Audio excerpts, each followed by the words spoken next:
Hi అండి. ఈరోజు మనం ఉసిరికాయతో పులిహోర చేసుకుందామండి. పులిహోర అంటే చాలా ఇష్టంగా తినే వాళ్ళకి మాత్రం ఇది మంచి రెసిపీ అండి. ఉసిరికాయతో చేస్తే ఇంకా కమ్మగా ఉంటుంది. ఉసిరికాయ ఆరోగ్యానికి చాలా మంచిది కదండి. అలాంటప్పుడు మనం ఇలా పులిహోర చేసేసుకొని తినేద్దాము. ఇది ఎలా చేయాలో ఒకసారి మనం చూసేద్దాం. ముందుగా ఇలా కళాయి పెట్టుకొని అందులో ఆయిల్ వేసుకుందాము. ఆయిల్ హీట్ అయిన వెంటనే ఆవాలు, జీలకర్ర, మినపప్పు వేసుకోవాలి. కొద్దిగా పచ్చిపప్పు వేసుకోవాలి. తాలింపు మొత్తం ఫ్రై అయిపోయిందండి. ఇప్పుడు ఇందులో జీడిపప్పు వేసుకుందాం. ఒక్కసారి ఇలా కలిపేసుకుందాము. ఎండుమిరపకాయలు వేసుకోవాలి. కొంచెం మిర్చి ఫ్రై అయ్యే వరకు కలిపేసుకుందాము ఇలాగా. ఇప్పుడు ఇందులో నేను ముందుగానే ఉసిరికాయల్ని ఇట్లా తురిమేసి పక్కన పెట్టుకున్నానండి. తురమటం కొంచెం కష్టం అనుకుంటే పీసెస్గా కట్ చేసి ముక్కలు కూడా మనం మిక్సీ పట్టేసుకొని అది కూడా ఇందులో వేసుకోవచ్చు. నేను ఇందులో కొంచెం ఉసిరి తురుము వేస్తున్నాను.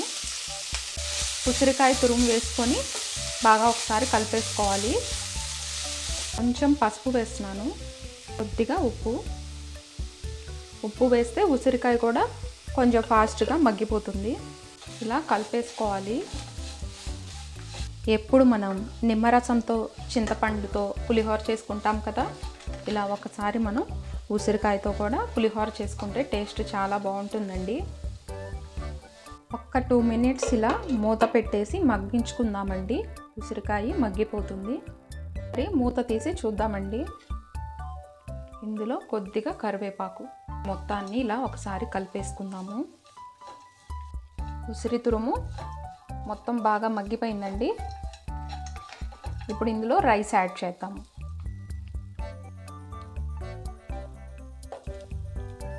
ఇది కొంచెం రైస్ కొంచెం చల్లారి పెట్టుకొని వేసుకుంటే పొడి పొడిలాడుతూ బాగా వస్తుంది. రైస్కి పట్టేలాగా మనం బాగా మిక్స్ చేసేసుకుందాం.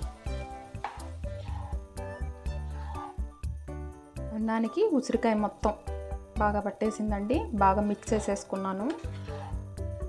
ఇందులో మనం లెమన్ కూడా పిండని అవసరం లేదండి. ఈ పులిపే సరిపోతుంది. ఇంకా బాగా పులుపు ఇష్టపడే వాళ్ళు కొంచెం లెమన్ పిండుకోవచ్చు, కానీ అవసరం లేదండి. ఉసిరికాయ కూడా మనం తురుము ఎక్కువ వేసుకున్నాం కదా, ఆ పులుపే సరిపోతుంది.